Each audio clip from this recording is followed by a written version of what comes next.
We have just entered Cape Coast Castle.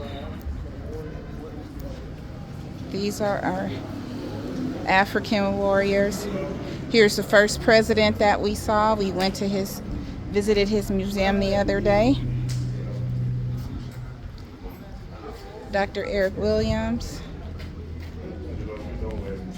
Marcus Garvey, the Black Stars from Marcus Garvey.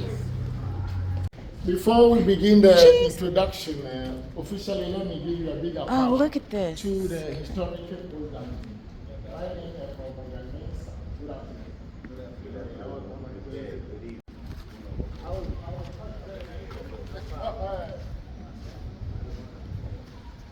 This is Cape Coast Castle. Just like look at that. Just like Elmina.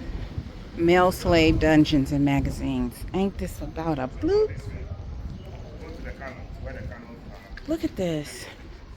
The plaque was unveiled by President Barack Obama and the First Lady in the United States of America on the occasions of their visit to the Cape Coast.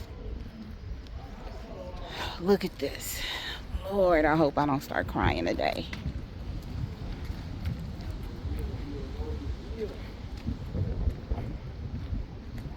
I hope I don't start crying today. I was almost there yesterday. Look at the bricks. Oh my God, look at that. Hey, what's that with you? What's that with you? Come on, go back. Sawechi. Uh-oh. You tell them to go back? I said my minute can one thing. My memo said walk the body up. Look at this.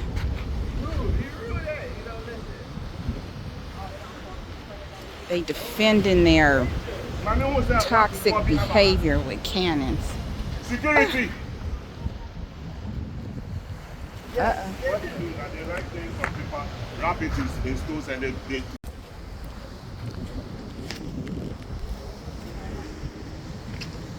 Oh, watch out.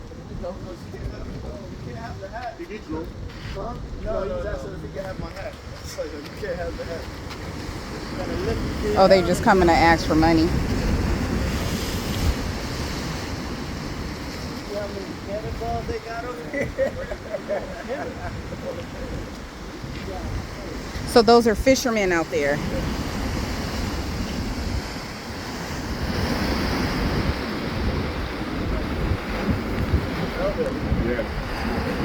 Yeah. I'm with it.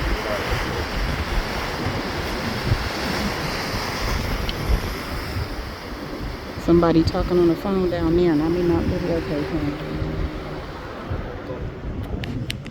Look at this. Wow.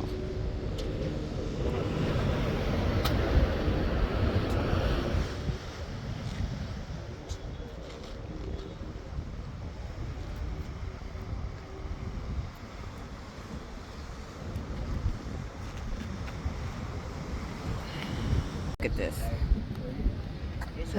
This is the spot that Obama stood to declare his speech when he visited here. Who? Obama. Really? Yes, this was when he spoke. To make his speech.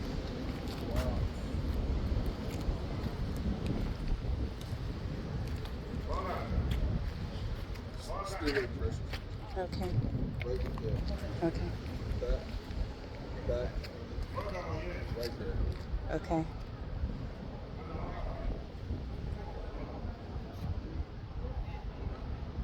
You see this gentleman stand? He's a former president of Iraq.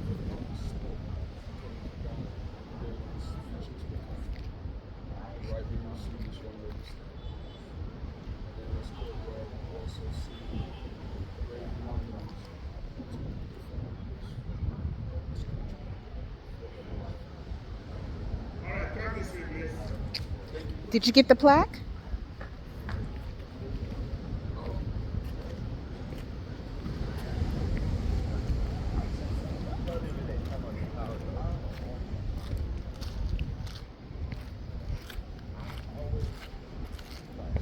Oh yeah, I need to take a picture of that.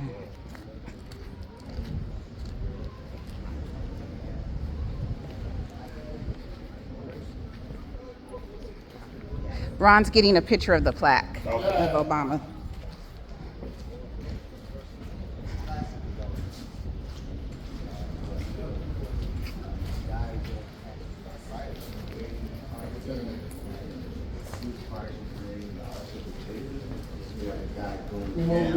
We're going this way? You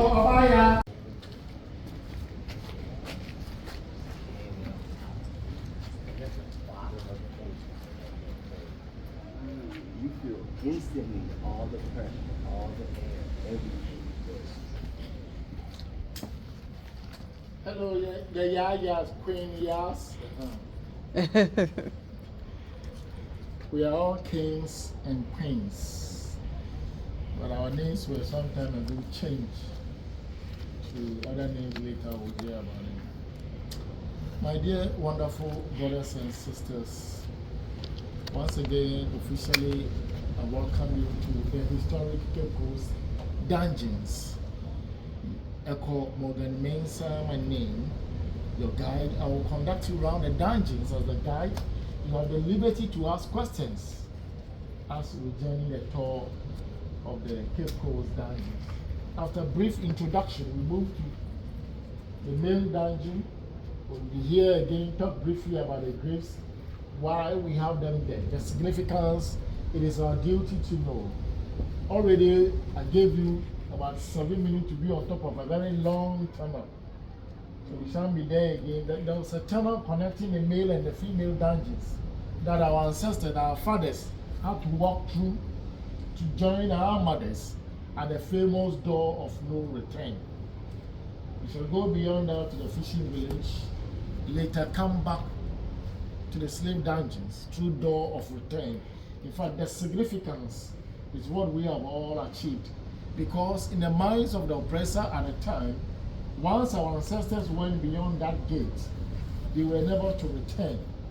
But thanks be to God, in as much as we all admit that some died in the dungeons, on the high seas, and even at a destination, some of our ancestors, the gallant ones for that matter, survived the ordeal and got to the various destinations. They did not come back in persons, but through generations. Are we not here? Yeah. So that is the significance of the door of return. And then we visit the condemnation cell. Remember, until Accra became champion as the capital of Ghana, first it was one time Cape Coast, and the seat of governance was here. Because of politics and economics, Sir Sanford Freleng, the governor at the time, thought it wise to move the administrative functions from this castle to Accra Castle. Now we have the Jubilee House or the Flagstaff House. It's the reason Accra is the capital now. So just as Lagos, Abuja, Abidjan, Yamoussoukro, Nigeria, La Côte d'Ivoire respectively, Ghana, we did ours over a century ago. We shall end the tour at the Palava Hall, where the buying and selling of the enslaved Africans officially held, before they moved them to the various dungeons. Your Excellencies, brothers and sisters, this is the third and the last slave dungeon in Ghana, and credit given to the English merchants after 1664-65. However, this piece of land changed hands from the Portuguese, Swedish, the Danish, the Dutch, and English. 5 times. Changed hands 5 times. The Dutch, the Danish, the Swedish, and then the Portuguese. This spot. 5 times. And the question was why? Not anywhere else but this same area.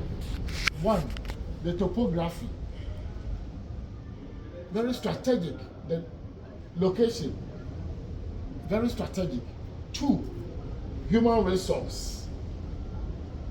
Labor. 3, gold.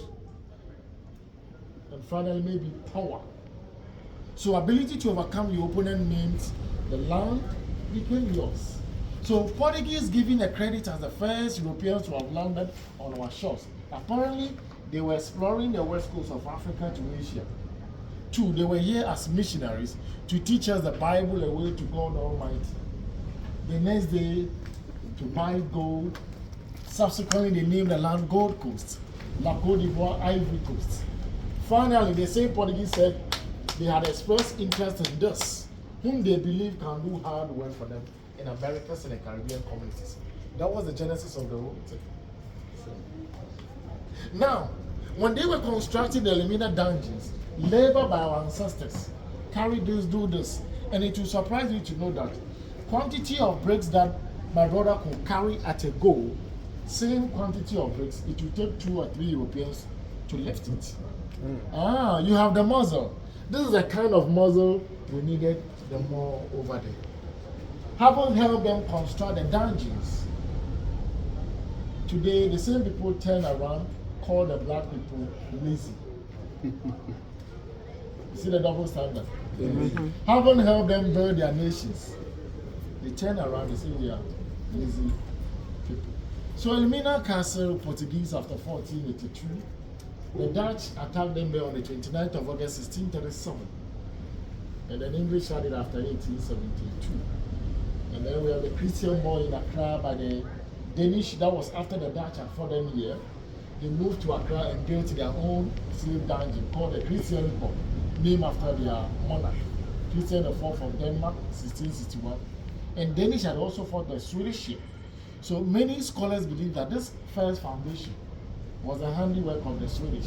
When they built a fort named after their monarch, King Charles X of Sweden, that's Fort Karlsborg, somewhere 1654.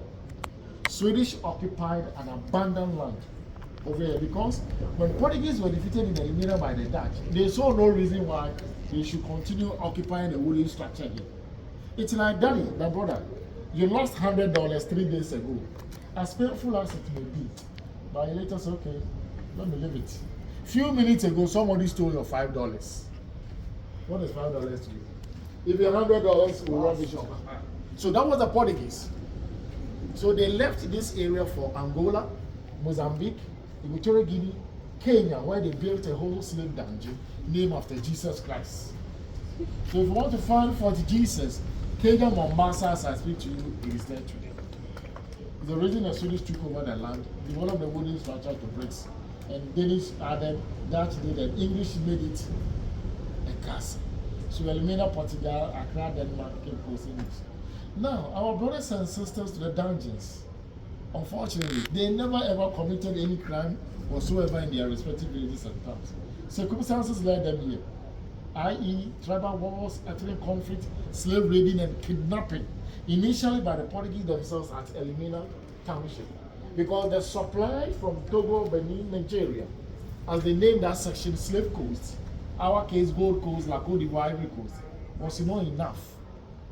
Having claimed that they have discovered a new world with a spinat and that they needed more labor to work for them on the cotton sugarcane plantation field, on the basis that the native Indians there weren't too strong enough to cope with the prevailing climatic conditions. Now we went there, worked harder for them. So there was a need to trust us the more to do hard work for them, which we did. And now the Africans were roving into the supply chain because the Portuguese didn't know Kumasi, Sunyani, Techiman in the middle of Ghana, let alone Burkina Faso or Tamale. Then they had to partner you, supply you the ammunitions to intensify tribal wars. And you and I know the power of gun. As we stand here, just one warning shot from Brother Elvis, all of us will surrender. That's it. So we went to the battlefield with bow and arrow, and it can kill one person at a time. Now they had gun, we couldn't afford them to the people.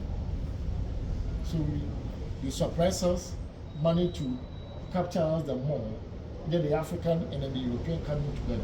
And walking all the way from the north to the side was not a joke. 700 kilometers away from here. Obviously, some of them died. But if you survive the journey to Asinimans, to the village where most of them had their last shower and never showered again, the river still flows as I speak to you. Either this, that, Elmina. And at the court here, they will examine your strength, the teeth, before they will exchange you for fabrics.